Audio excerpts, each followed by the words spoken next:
Israel Iran యుద్ధం ఆగిపోవాలని ప్రార్థించండి. అలాగే ఎయిర్ ఇండియా 171 ఫ్లైట్లో చనిపోయిన 241 మంది కుటుంబాల కొరకు ప్రార్థించండి.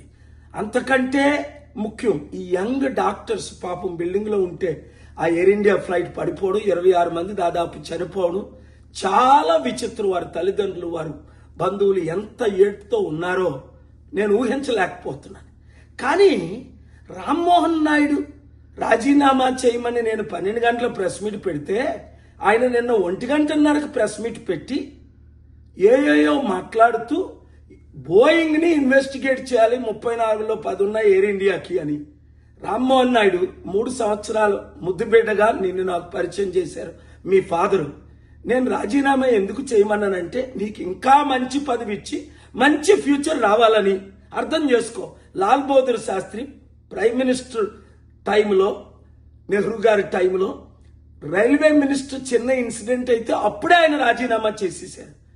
దేవగౌడ్ గారు 1997లో కోalition ఒప్పుకోలేదని 11 నెలలకే రాజీనామా చేసేశారు. అలాగ ప్రధానమంత్రులు, ముఖ్యమంత్రులు, కేబినెట్ మంత్రులు ఎంతమందో రాజీనామా చేశారు చిన్న ఇన్సిడెంట్కి. ఇది ఎంతో పెద్ద ఇన్సిడెంట్. ప్రపంచం అంతా ఈ విషయం మాట్లాడుకుంటుంది. ఎందుకంటే ఈరోజు Charles king of Britain birthday పరేడ్లో కూడా 53 మంది బ్రిటిష్ సోల్జర్స్, బ్రిటిష్ పీపుల్ చనిపోయారని మౌనం పాటించారు నల్లబట్టలు వేసుకొని.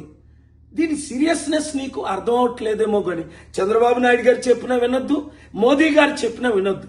తక్షణమే నువ్వు రాజీనామా చేయి, ఇన్వెస్టిగేషన్ వారిని చేయని. నీకు మంచి పోస్ట్ దేవుడు ఇస్తాడు, మోదీ గారు ఇస్తారు.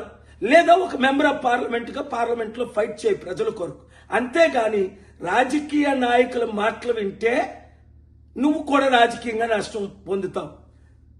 అదాని ఆ అహ్మదాబాద్ ఎయిర్పోర్ట్ నడుపుతున్నాడు. నీకు మాట్లాడగలవా నువ్వు అదానితో? లక్షల కోట్ల అధిపతి.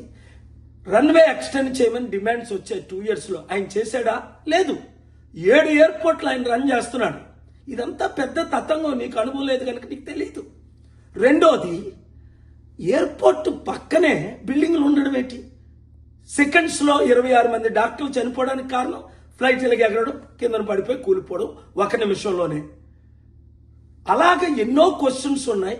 శారా యాడమ్స్ ఏమన్నది, సౌత్ అల్ఖాయిడా అటాక్ ప్లాన్ చేస్తున్నారు ఇండియాలో అని 2-3 days బిఫోరే ఆవిడే చెప్పింది యాక్సిడెంట్కి ముందు. అది ఇన్వెస్టిగేషన్ చేశారు. ఏవియేషన్ 1991 నుండి నేను ఏరోప్లేన్లు ఓన్ చేస్తున్నాను, నడుపుతున్నాను.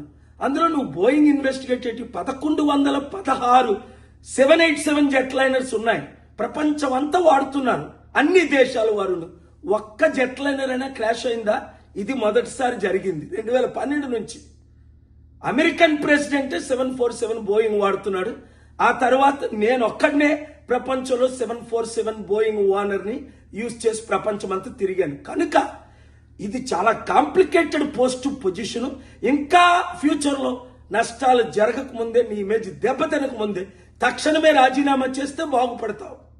దేవుడు నిన్ను దీవిస్తాడు. లేదా చాలా ప్రాబ్లమ్స్ ఫేస్ అవుతావు. కనుక వెంటనే రాజీనామా చేయాలని మనస్ఫూర్తిగా నీ గురించి, దేశం గురించి, ప్రపంచం గురించి, ఇండియాస్ ఇమేజ్ గురించి సలహా ఇస్తున్నాను.